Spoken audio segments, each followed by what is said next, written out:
everyone, and welcome back to the Football Chuggu Podcast. My name is Thomas Durning, and today I'm joined by my co-host, Pearse McLaughlin. Hello, Pearse. Hello, how you doing? I'm doing well. On today's podcast, we'll be reacting to last weekend's English Premier League and Scottish Premier League results. We'll also talk a little bit about transfers. We're now into the final week of the summer transfer window. We'll talk about the Scotland squad that's just been announced. So we'll discuss that. We'll also give a reaction to the news of Sven Goran Eriksson's death. And at the end of the podcast, Pearse will be giving a rundown of all the latest Asian football news. So we'll start off, as always, with the English Premier League. So on Saturday, the 24th of August, the results finished: Brighton 2, Man United 1, Crystal Palace 0, West Ham United 2, Fulham 2, Leicester City 1, Manchester City 4, Ipswich 1, Southampton 0, Nottingham Forest 1, Tottenham 4, Everton 0, Aston Villa 0, Arsenal 2. And then on Sunday, the 25th of August, we had 3 matches which finished: Bournemouth 1, Newcastle 1, Wolves 2, Chelsea 6, and Liverpool 2, Brentford 0. So, Pearse, as always, which match stands out to you the most? So I'm going to go with the Tottenham 4, Everton 0. I think thought Tottenham played absolutely superb, scored some tremendous goals. Probably pick of the bunch was Yves Bissouma's goal, and it broke the deadlock where he just absolutely curled it in off the crossbar, rocketed it in, leaving Jordan Pickford with no chance. And then second half as well, you'd saw him get a couple of goals. His second one, the run by Mickey van den Ven, about 50-60 yards, carrying the ball with a centre half, and then just plays it to Son, takes a touch, and they know the rest. It's a goal. I just think the way Tottenham are playing, he's got them playing really well, similar to last season, but obviously he's got his players in this summer, and obviously he's got his players fit as well, his key players. And I think Tottenham had a brilliant start last season, just about maintaining that. But I do think if they do keep their key players fit, and like you said, if you some young talents you mentioned, obviously last week they've signed young Archie Gray, and they've also signed Bergvall as well, the Swedish midfielder as well. So they've got some quality in there. So I think it's a young squad and experienced squad at the same time, and I think they played really well. And I think in terms of Everton, they've had a really poor start to the season. It's a un-Sean Dyche-like performance / kind of sequence of results at the moment, because they're conceding far too many goals. And usually when you associate with Sean Dyche, it's like keep the side in the game, set pieces, but I don't think they'll even look a threat at set pieces at the moment. So I think they just need a result to get them cooking in terms of hopefully. Otherwise, it will be a long, painful season again for them. But no, I thought in terms of the performance, and obviously it's a standard result for me, because I think no Sean Dyche team gets beat 4-0, and I think Tottenham and the way they played under Ange and the quality of goals they scored as well was really pleasing to see. Yep. So my match that stood out to me the most was Wolves 2, Chelsea 6. I think for quite obvious reasons, with the way the scoreline ended. You don't every week see a match finish 6-2. But that was a crazy game. That game wasn't on telly, which was disappointing, so there was no way to kind of watch it. But that match at half time was 2-2. Then the second half, Chelsea ran away with it and scored 4 goals in the second half. And I think you can say it was the Noni Madueke show on Sunday at Wolves. Quite an interesting story with that, because before the match, he landed himself in a bit of trouble. He posted on his private Instagram that basically he was a bit unsavoury towards Wolves, the city. I think he called it shit or something. Said that he wasn't too pleased with the way Wolves. Obviously, Wolves is in Birmingham, but he wasn't. He said that the place where Wolves is kind of situated, he wasn't best pleased with it. So he was under a bit of pressure, but I think he made the Wolves fans even more mad, because he goes on and scores a hat trick on Sunday. So so Noni Madueke with a hat-trick. Cole Palmer, I think he scored on the day, and he also set up 3 goals, and they were all for Madueke as well. So I think there's a bit of a Madueke Cole Palmer kind of link up going on here, which looks really exciting for Chelsea. We we all talk about Chelsea in this podcast now, but we talked last week about Chelsea against Man City, and we kind of talked a lot about their issues, but I think for once we can be a bit positive here about Chelsea. Well, I can, because I think if Enzo Maresca kind of gets a settled team, I think they've got a really exciting squad. That attack is really exciting with the likes of Madueke, Cole Palmer, Pedro Neto, even Nicholas Jackson. Yeah, João Felix that now. He did score actually in that game. He scored the last goal. So yeah, Chelsea winning 6-2. That's a really good result for them. It's still a bit crazy with them. But Madueke with a hat trick. I think he was the story of that match. So yeah, my match that stood out to me was the Chelsea 6, Wolves 2. Obviously, I agree with the Tottenham match. They've got off to a really good start in the season. And then obviously, I just want to briefly touch on Brighton 2, Man United 1. Brighton scored in the last minute of the game to secure the 3 points. That was a really good match as well. Again, Man United, they're going to be under pressure now because at the weekend they play Liverpool at Old Trafford, and I think Ten Hag, I think he's going to have to really get a result there because they haven't really started the season well, and they didn't do that last season, so I don't think he can't afford to not start the season well this season. So, yep, my standout match was Wolves 2, Chelsea 6. So, just sticking on the English Premier League. So, we're in now to the last week of the transfer window. So, as always, the Premier League will be busy with transfers and lots of transfers, ins and outs. So, we'll start off with Man United, I think. So, it's not confirmed yet, but it's looking likely now that Scott McTominay will leave Man United, as it looks like he's going to join Napoli in a £30 million deal. And so he will leave to go to Napoli. And then if that happens, then that will mean that Man United will sign Manuel Ugarte from Paris Saint-Germain. So that looks like that's a deal that could happen. So what's your thoughts on that, Pearse? I think it's a good move for both parties. I think Scott McTominay, whenever he plays for Manchester United, he's seen as like an impact rotation player. And he does score goals, big goals for them. I think they'll miss that, but the fact is, Scott McTominay is now at an age, 25, 26-year-old, where he needs to be playing regular football, and he is a good quality midfielder, technically very good. In terms of holding midfield, he's not a holding midfielder, as we know. He's more of a box-to-box, a lively in the box. He'll get you goals. And I think Manchester United fans as well have been very critical of him at times, when I don't think it really helps when the team he's got around him is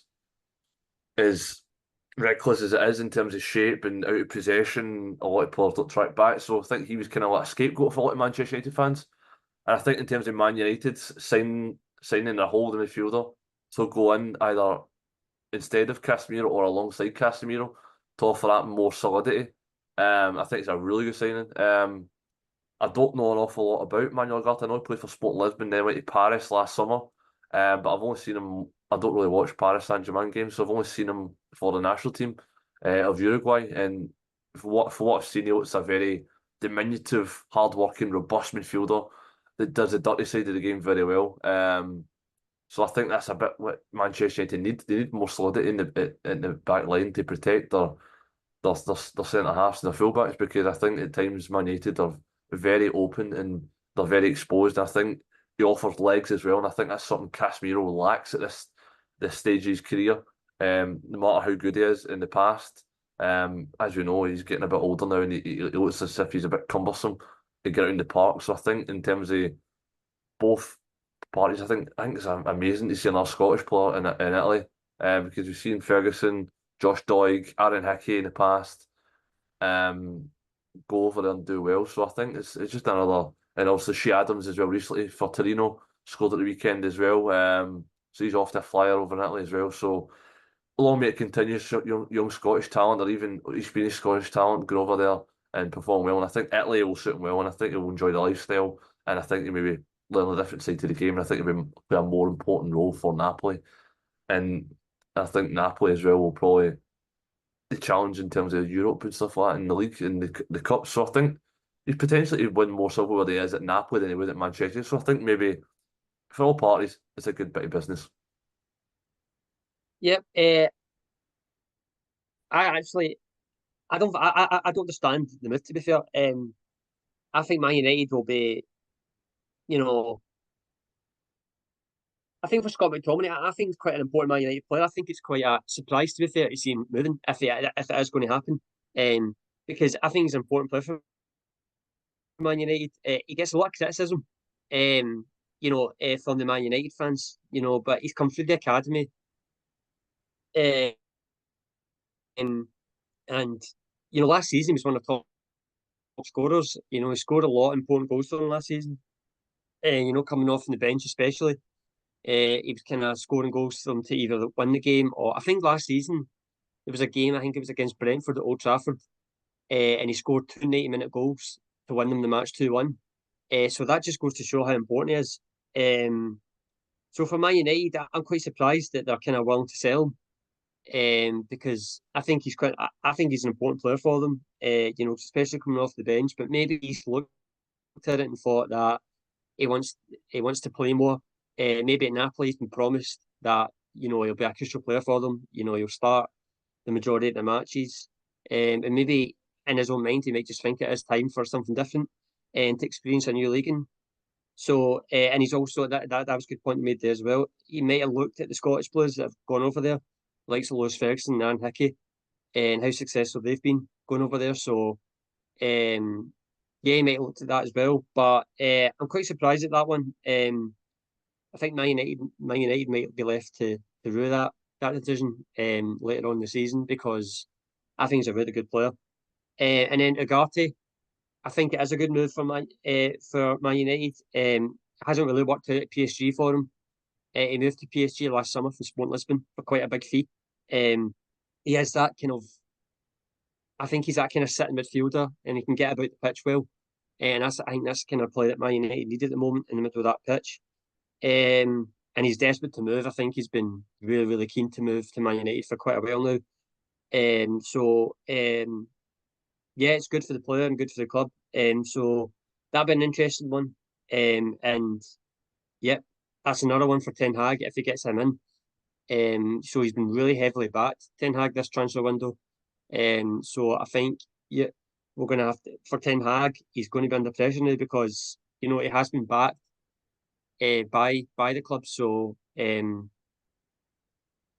going to have to try and start getting results quickly.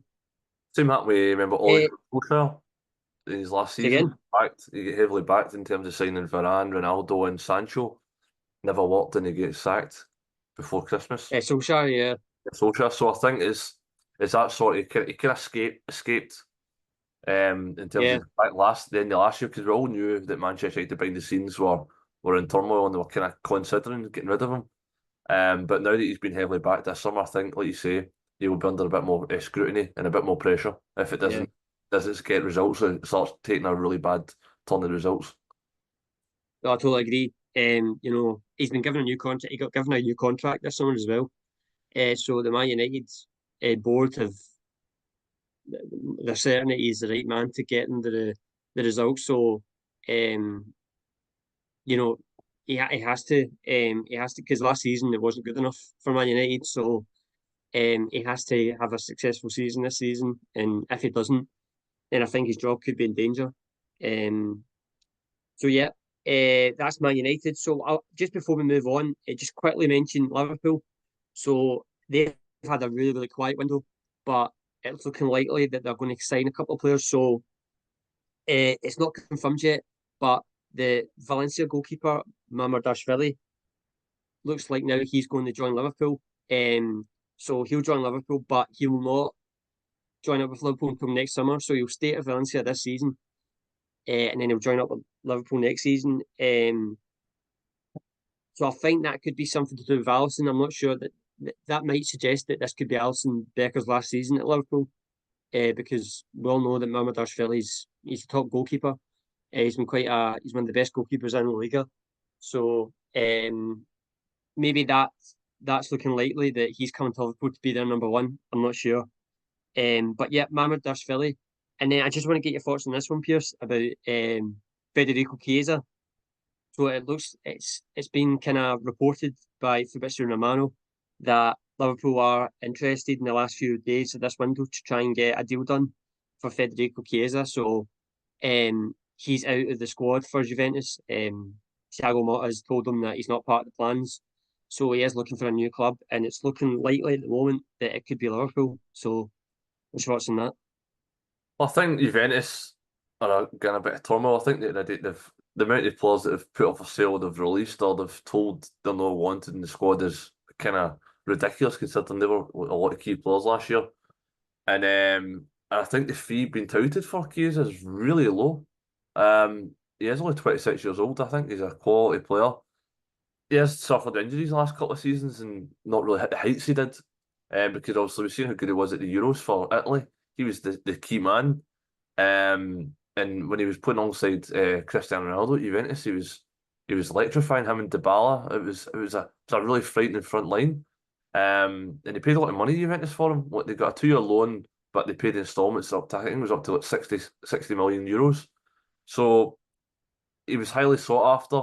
A lot of big clubs have wanted him. I think Man City have wanted him in the past as well. But I think if Liverpool can get him for the fee, I think there's like 25 million euros, which I think is a bargain. Because I think he can play anywhere along that front line. But does that mean someone will leave that front line from Liverpool? Because there's been talk of Diaz going to Man City, in the background. So we don't know if that maybe sparked that. But I think Liverpool, if they add him to the front line, who they've already got Nunez, Jota, Salah, Gakpo, Yes, and obviously Harvey Elliott and then Luis Diaz. That means it's quite Gakpo. quite a frightening front Yeah. forward line. It's when you think about it.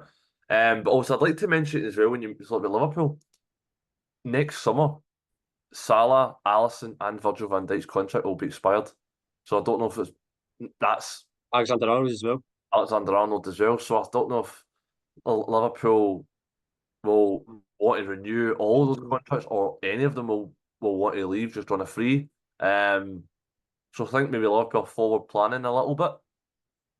But it'll be interesting to see because come January, because a lot of those clubs will be wanting to sign those 4 stars because they're incredible talents and they can offer a lot to a lot of big European sides.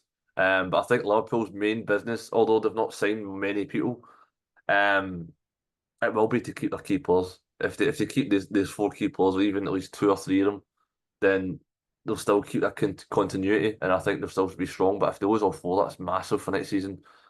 Because they're 4 key players for them in terms of your defence and attack, and obviously your goalkeeper. And Alisson, let's be honest, he's one of the best in the world. So no, I'll be interested to see what happens to Liverpool. But if they get Chiesa, I think that'll be a really good addition to the forward line. Yep. No, I agree. I just about Chiesa. I think that's a really interesting move. Most notably, I remember him in the Euros in 2021 when Italy won the Euros. He was really good in that tournament. That was the first time he kind of really caught my eye. A really fast, direct player. He's done really well in this area. He's done really well for Juventus, actually. Scored lots of goals. He can play on the left, he can play on the right. So I just thought it was interesting to mention because if he gets added to that Liverpool attack, with the attack that they've got at the moment, that is one powerful attack that they've got now. If Chiesa gets added to that as well, lots of players are going to be left out. A lot of the attacking players are going to have to get left out because you can't play them all. So I just thought that was worth mentioning because it looks like that could be a possibility that Chiesa does go to Liverpool. And yeah, if he does, that's a really exciting sign for Liverpool, in my opinion. But you were right there about the contracts. It's going to be an interesting year for Liverpool to see how they do. I think for me, the most important ones are Trent and Van Dijk. And Salah, I mean Salah as well. I think they three are the ones that I would really try and get nailed down because they three are probably Liverpool's most important players. And if they were to leave next summer, then I think Liverpool could be in a bit of trouble. Very interesting to see how that plays out during the year. And then obviously, if anything comes of it, we'll talk about it on the podcast. We'll just move on now to the Scottish Premier League. So we'll talk about the results from last weekend. So on Saturday, the 24th of August, the match is finished. Dundee United 2, St Johnstone 0, Hibs 2, Dundee 2, Rangers 6, Ross County 0. And then on Sunday, 25th of August, the results finished St Mirren 0, Celtic 3, Aberdeen 2, Kilmarnock 0, and Motherwell 3, Hearts 1. So, yeah, Pearse, which match stood out to you the most? Well, I think there's a standout one for everyone. Rangers 6, Ross County 0. I think Rangers themselves this season, either the fans or the media or even anyone associated with Scottish football has said that Rangers' performances haven't been great this season, although the results haven't been too bad in terms of domestically. They've only dropped 2 points, and that was obviously the opening day against Hearts. So it's still a squad evolving, but to score 6 goals against Ross County, I know Ross County were maybe an architects on downfall, going with a 4-4-2 against Rangers at Hampden, which is quite a wide pitch at the best of times. But I think Rangers thought deserved their result. Scored some good goals. Dessler's got a couple. Tom Lawrence got a couple. So I think a lot of their scapegoat players from fans like Tom Lawrence, Rabbi Matondo, Cyril Dessers, they're like the three men that always take some sort of flack when it doesn't go their way, the result or the performance. But I think, as you can see, in the hit form at the right moment, because obviously we're going to touch on it in a wee bit. But the big game this upcoming weekend, it's the right time to score 6 goals to get yourself prepared. Probably for the biggest game of the season so far. But no, I think Rangers looked really convincing. They looked a lot better in terms of their shape, in terms of attacking, and they just looked a lot more a well-balanced side than they had in the previous couple of weeks. And I think in terms of Ross County, I think it's going to be a long, hard season for them. I think obviously the last 2 seasons they've staved the relegation playoff with the skin of their teeth. But I think this year they've lost some key players, obviously from last season, Simon Murray and Jan Danda. So I don't think they've got that quality that they've not really replaced that quality. So I think this season, I'm going to tip them to go down. I don't think they'll have enough quality to stay in the league this year, and I think it'll be a long, hard season for Doncowie. Yeah, my match stood out to me most was actually the Aberdeen 2, Kilmarnock 0.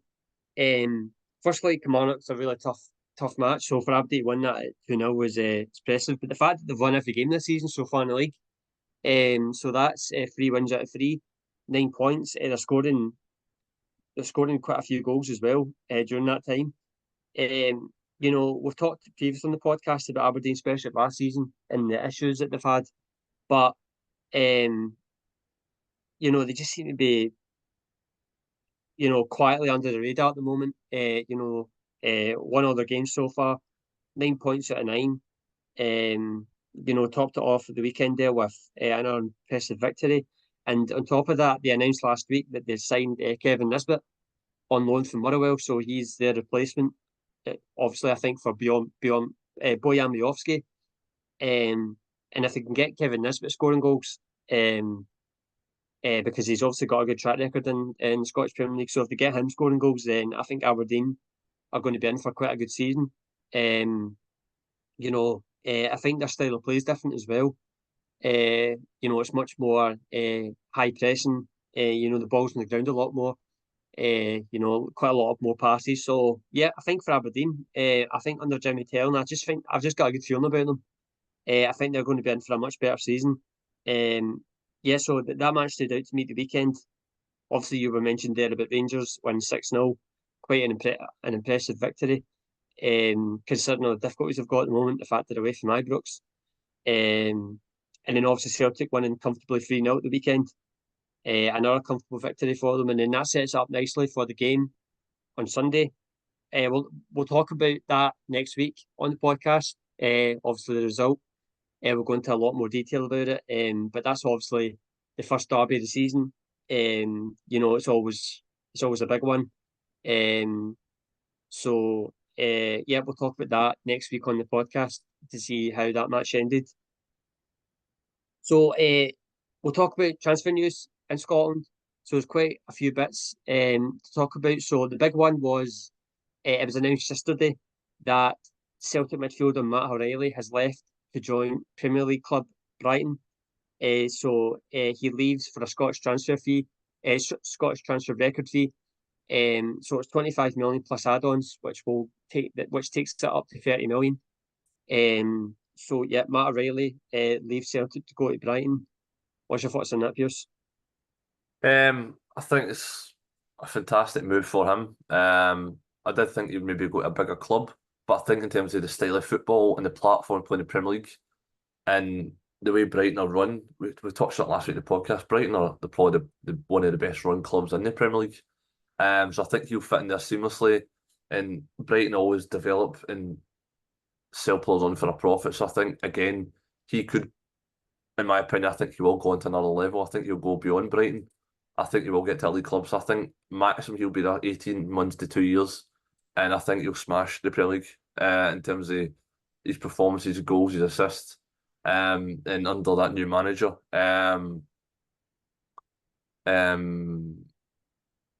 I think Brighton will fit in seamlessly because I think they've got the balance they've got with experience and youth.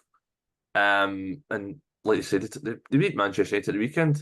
So the option they got off the bench as well was really, really exciting. So I think in terms of that, but in terms of Celtic, I think it's a massive loss. They need to replace him. If you're getting 26 million up front, rising to potential 30, 31 million in add-ons, you'll lose a massive player because you've seen the first two games of the season. O'Reilly, Hatate, McGregor, which that last season that wasn't seen enough for Celtic until the very end of the season where they went on and comfortably secured the title after a difficult kind of mid-season. But Celtic do look like in that area, and I think they will strengthen. So I think in terms of it, probably couldn't have come at a worse time for Celtic fans considering the derbies this weekend. So not seeing Matt O'Reilly's perform in the derby because the last couple of games at the back end of last season he scored a couple of goals and they were key in terms of getting positive results. But no, I think in terms of the Scottish record fee, I think it's phenomenal. And in terms of I think it's superb bit of business from Celtic again, signing for £1.5 million from MK Dons and selling for that fee 2 years later is nothing short of sensational. But I think how he developed under Ange and Brendan Rodgers, he took his game to another level, and I think Premier League he was ready. And I think he's seen in pre-season he was performing really well, and then the first two games of the season superb in terms of just his overall play. And I think, which a lot of times you see players moving on for bigger clubs, bigger and better things for Scottish football, wanting to get bigger wages, bigger exposure to the world, and just develop as a football player. I think the way he's conducted himself in terms of not wanting to move, not forcing it, because there was 5 bids rejected from Atalanta. I think Brighton opened talks, and rather than bidding, they kind of asked Celtic what the asking price was, and they met the valuation. And the fact is that he never kicked in first. He just went about his business, played, and he was available for selection. And I think that will hold him in high esteem because I think a lot of messages from Celtic fans on social media and like the radio phone-ins and stuff like that have all been in a positive mindset saying we wish him luck because the fact is he conducted himself in the right way, and I think that's just speaks volumes of not him as a footballer but him as a person. But no, a massive move. Yep, I agree. It's not surprising to be fair. The way he's performed for Celtic the last 2 years has been really impressive. The fact that I still can't go over the fact that Celtic signed him from NK Dons for, was it 1.5 million? And to sell him on for 30 million is incredible bit of business from Celtic. It really is. But yeah, the way he's performed for Celtic the last 2 years, You know, he's come up with goals and assists. You know, he's had a couple of man of the matches performances in the Champions League, most notably. You know, so all these kind of things were always going to result in the fact that clubs from kind of bigger leagues who have got much more money than Celtic were always going to try and come in and try and sign him. So it's not surprising on that front that he has left. But he is going to be a big loss for Celtic because he was one of Celtic's most important players in the team. You know, so it's for Celtic now to try and go and replace him to see who they can sign before the transfer window shuts. So yeah, for Matt Riley, you know, as you said there, you know, he's always been as professional as he can be throughout this whole transfer window because obviously there's been lots of interest in him. As you said there, bid rejected from Atalanta. But it is Brighton that he's ended up going to. I think it's actually a good move for him because Brighton are quite, you know, they're known for their really good style of play. I think he would suit the way they'll play under the new manager. And I think he'll have a really good, successful time with Brighton in the Premier League, and then he might go on to do bigger and better things. So yeah, that was the biggest bit of transfer news. Obviously, the transfer record's broken. 30 million. You know, that's a lot of money for Celtic to get. I think Celtic will be happy with that, and yeah, Matt O'Reilly moves on to Brighton. So obviously the transfer window closes on Friday, and then next week we'll talk more about all the confirmed deals from the Scottish Premier League. Whereas that Celtic, Rangers, Aberdeen, we'll go across that, and we'll discuss it more next week on the podcast. So we'll move on now to the Scotland national team. So Scotland after the Euros are now back in action next week. The squad has been announced for these matches coming up. So for the upcoming Nations League matches against Portugal and Poland, Steve Clarke's picked his squad. So the goalkeepers are Zander Clark, Angus Gunn, and Robbie McCrory. The defenders that have been picked are Grant Hanley, Max Johnston, Scott McKenna, Brian Porteous, Anthony Ralston, Andy Robertson, John Suter, and Greg Taylor. The midfielders are Ryan Christie, Ben Doak, James Forrest, Ryan Gold, Billy Gilmore, John McGinn, Kenny McLean, Scott McTominay, and Lewis Morgan. And lastly, the strikers that have been picked are Che Adams, Tommy Conway, Lyndon Dykes, and Lawrence Shankland. So Pearse, yep, Scotland squad's been announced for next week. A really interesting squad here. I think I might know what your first name's going to be and the one that's caught your eye, but I'll let you go. So what do you think?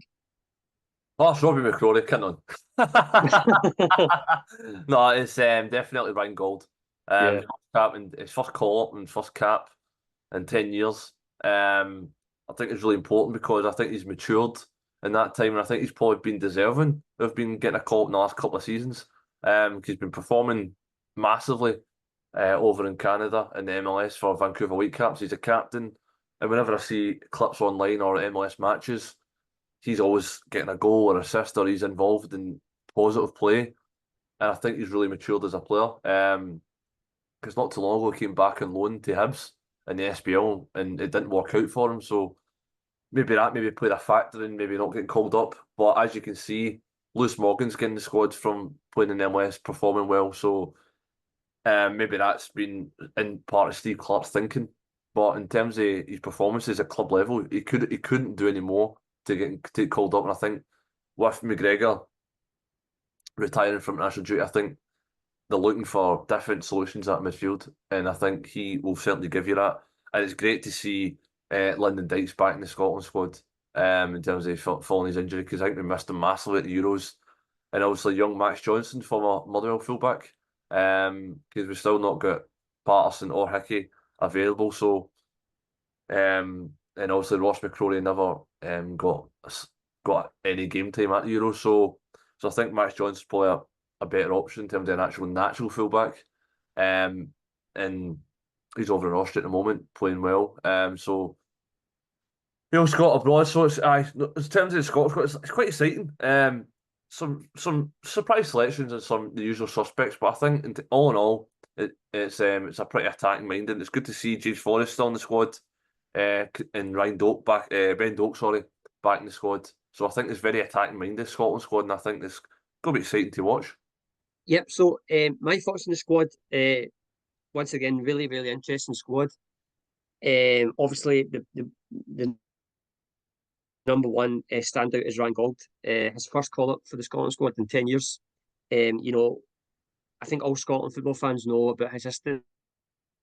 He burst on the scene Dundee United as a really, really promising talent. You know, the last years or so, he has kind of went off the radar. He's played in different countries, Portugal most notably. He's now in Canada at the moment with Vancouver Whitecaps. He's doing really well over there. And I think all the Scotland fans have been kind of calling for him to be in that Scotland squad because he does produce something different. He's a kind of a player that Scotland miss, that kind of player that can take the ball and drive past players and make things happen. That is definitely, I think, a player for Scotland that they need. And the fact that Ryan Gold has been called up, I think, is really good news. And I'm really excited to see him in this Scotland squad. Hopefully, he plays as well. I'm really excited to see him in this Scotland squad and see what he comes up with. Obviously, Max Johnston's been called up. He's obviously playing in Austria at the moment. I think that's partly to the fact that Scotland's right back situation is pretty bad at the moment. Obviously, our two first choice right backs, Aaron Hickey and Ralston, are injured. So Max Johnston's been given the call up. So it'll be really interesting to see him. And then, yeah, the likes of obviously Tommy Conway's back in the squad. Um, you know, most notably there's no Kerry Gordon in there. So maybe that kind of calls to the fact that I think Steve Clarke has kind of moved on from Craig Gordon. We don't know. But in terms of the Scotland, this is probably the first time, I don't know about you, Piers, but this is probably the first time in quite a while that there seems to be a bit of a negativity. I'll be honest, this is probably the first time in a long time where I'm not really looking forward to Scotland in an international break. I'm still not fully over it. It's obviously to the fact that I'm still not over the Euro 2024, the Euros there in the summer. It was just so disappointing the way it went. And I think I sense that from a lot of Scotland fans that there's a lot of, people have the bubbles kind of burst a bit with the Scotland squad, with the way the Euros went. So hopefully, the Scotland squad can produce again, in the Nations League, two big matches against Poland and Portugal. So hopefully Scotland can get back on track, and kind of get the fans kind of back on board again, because I do feel at the moment there is a bit of a distance, and it's just due to the fact the way the Euros went in the summer. So so that's the Scotland squad announced. We'll talk about that next week. Obviously, in time for the first match. So Scotland squad announced. So we'll move on to another bit of news, which was sad news. That was announced yesterday that the former England manager, Sven Goran Eriksson, has passed away. It was announced. He announced back in January 2024 that he was diagnosed with, I think it was pancreatic cancer. And he said he had the best of a year to live. But sadly, yesterday it was announced that he had died. What's your thoughts on that, Piers? I think it's sad. I think, as we know, growing up as Scottish football fans and watching the Premier League from afar, he managed the Premier League, managed in Italy. He had great success over in Lazio, winning the Scudetto and a couple of Coppa Italias. He won virtually everything with that Lazio team that had some really top talent like Nesta, Veron. That then a lot of that team get broken up and get signed by a lot of top sides in Europe. They want to manage England, which is the very first foreign manager to do so. Yeah, so for instance, I think he had great success as a career, great longevity. Managed Leicester for a period, went over in China, so he's managed all over the world. And I think whenever people speak about him, even now, it's with great fondness because I think not only is like a manager, a coach, or just kind of a leader type figure, I think he was someone that just kind of respected and had good values. And I don't think anyone's really got a bad word to say about him. And I think it was great and a fitting tribute that he managed to get to manage his lifelong dream, which is a Liverpool charity match, in his honour for his family and cancer supporters. Um, and obviously went all around the grounds back to his former clubs, and he get phenomenal reception. And then when the news broke yesterday that he did die, I was shocked and taken aback. I thought maybe he had a bit longer to go. But as you know, with cancer, you never know. It could happen any day. It's just such a horrible disease. But in terms of what he achieved in his career in football, it can't be taken away from him because I think he's, he had success wherever he went, even with England and Italy and in the Premier League as well, and Championship and China. He just had a phenomenal career, longevity, and yeah, it's sad to see him go. It's another football legend gone. But rest in peace, Sven Goran Eriksson. Yep. Obviously, copy all the words that you've just said there. It is really sad to see. Obviously, it was expected because we did know that he did announce that he had terminal cancer. So, it was obviously going to happen. But it is still sad to see and still sad to hear that it has happened. You know, from all the tributes that were led yesterday from all the England players that I saw, the one thing that stood out to me the most was how much of a good person he was. That's what it kind of all came out with. The fact that he was a really good man manager, especially obviously he was most notably for me. He was most notably known for that England team that he managed in 2002 World Cup, 2006 World Cup. With all these big players that he played with. But nobody's ever said a bad word about him. They've all seemed to really respect him. So obviously really sad news to see he had a brilliant career in management. Likes of Lazio as well before England. He did really well there. And then obviously, as you said, he's managed in China, managed a couple of national teams as well. Yeah, really sad to hear that news. And then obviously, I think there'll be more tributes along the way over the next coming days and so. So yeah, Sven Goran Eriksson sadly passed away. So for the final part of the show, Pearse will now give his Asian football roundup. Yeah, so start off with some K-League 1 action. So on Saturday, 24th of August, we had 3 matches, and that was Poland Portugal 1, Daegu FC 2, SSL 2, Gangwon FC 0, Incheon United 0, Jeonbuk Hyundai Motors 1. And then the 3 matches on Sunday, 25th of August, and that was Gimcheon Sangwon FC 2, Daejeon Hana Citizen 2, Gwangju FC 0, Ulsan HD FC 1, Suwon FC 5, Jeju United 0. It's leading the table looking like this. So at the top of the table, we have new leaders in.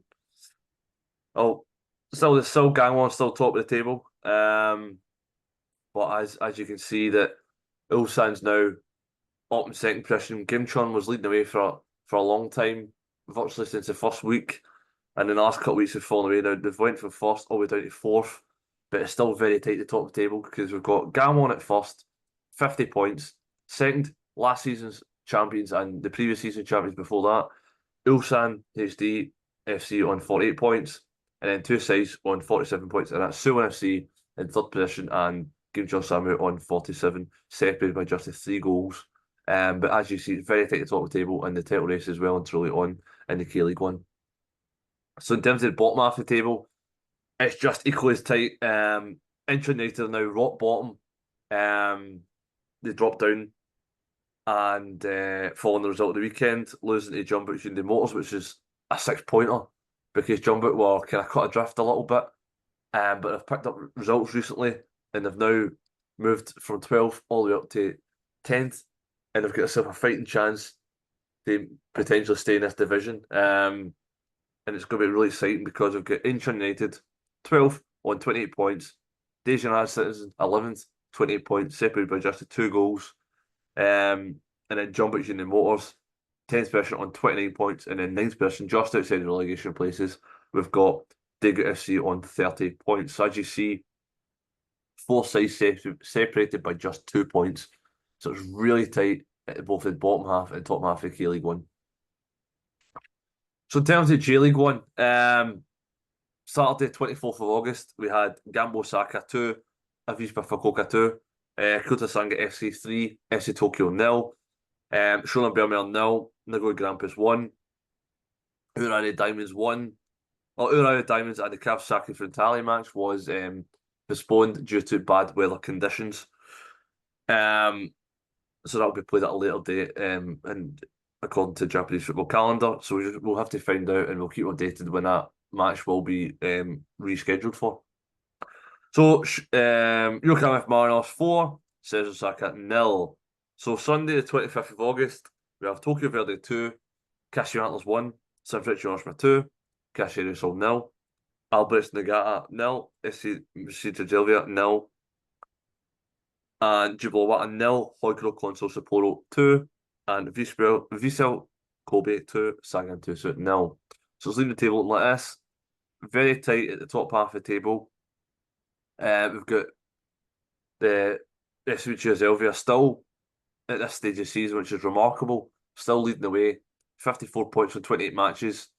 And we've got Sanfrecce Hiroshima just behind them on 52 points. And then we've got 3 sides that are separated by just a 1 point.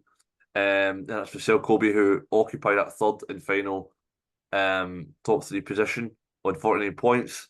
And then Cashew Antlers and Gambo Osaka both join 4th and 5th respectively on 48 points, and both got a plus 10 goal difference. So it's extremely tight at the top half of the table, and it remains that SVG Zelvia, last season's J2 champions, could potentially win back-to-back titles, and it's only their very first ever maiden campaign in J1, and that would be a remarkable story if that was to come to fruition. So at the bottom half of the table, we have Hoikuro Console Sapporo, cut adrift a little bit, 20th position on 22 points in 28 matches played, a minus 23 goal difference. We get Sagan Tusa just above them on 24, also a minus 20 goal difference, so it's not looking great for these two sides. And we've got Jubilawata and Shonan Bellmare. Jubilawata's 18th position on 28 points, so they've got 6 points separating them, and 20th position Sapporo. So they've got a little bit of cut adrift, and then Shonan Bellmare just outside the relegation places on 29 points. So it's very tight at the bottom, but as you can see, I think Sagan Tusa and Hoikuro Sapporo will need a miracle to stay in the top flight next season. So in terms of other Asian football news, Emperor's Cup quarterfinals are set with matches to be played on the 11th of September, and that is Sanfrecce Hiroshima versus Gambo Osaka, and that's set for 6:30 kickoff. And then we've got 18th of September, Kyoto Sanga FC versus Jeff United of the J2, and that's set for a 7 p.m. kickoff. And then two matches on the 25th of September, and that is Yokohama F Marinos versus Runofa Yamaguchi of the J2, and that's set for 6:30 kickoff. And then a slightly later kickoff time, we've got Cashew Antlers versus Vissel Kobe, and that's set for 7 p.m. kickoff. That's the Emperor's Cup quarterfinal ties. Exciting times, and so that's the fixtures for that. And South Korea have announced their 26-man squad for the 2026 FIFA World Cup Asia third qualifying round matches against Palestine and Oman. So for goalkeeper, they've got Kim Jong-hoon, Song Bong-kun, and Jo Hyun-woo. For defenders, they've got Kwon Kyung-won, Kim Yong-won, Lee Han-bum, Hang Moon-gi, Kim Moon-hwan, So Young-woo, Jung Seon-yun, Kim Min-jae, Lee Myung-jae, Choi Woo-jin. And then midfielders, they've got down as Park Young-woo, Ji-sung, Lee Jae-sung, Hwang In-bom, Son Hyun-min, Lee Kang-in, Jung Woo-young, Hwang Hee-chan, Yang Min-hyuk, Lee Dong-kyung, Jung Ho-yun, and for 2 forwards, we've got Oh Si-hyun and Ju Min-kyu. So some noticeable inclusions there. So we've got Lee Han-bum, who plays FC Midtjylland in Denmark, which he's rarely played since he's moved from FC Seoul. They've also got Choi Woo-jin and Hwang Mun-ki and Yan Min-hyuk, who's obviously the young Gangwon star, 18 years of age, exciting talent, and he just signed for Tottenham this summer, and he'll join up in January after his loan spell. It's to finish the season with Gangwon, who are chasing that K League One title. They've all been called up for the national team for the very first time, and Kim Sung-gyu recently returned from an ACL injury, which ruled him out of the Asian Cup last year. Has been left out of the squad as it's too early for him to return at the moment, as in just returned from injury.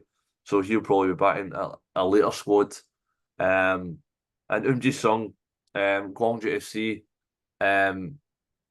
former Gwangju FC player now of Swansea in the Championship, has received his first call-up for the national team for the first time in 2 years. And he'll be looking to add to that 1 cap that he's got. So a very exciting South Korea squad, and that's all your latest Asian football news. Thank you, Pearse, and thank you everyone for listening to this episode of the Football Chuggu Podcast. This podcast will be available to listen to on the Football Chuggu YouTube channel and also the Football Chuggu website. Thanks for listening, and see you soon. Bye-bye.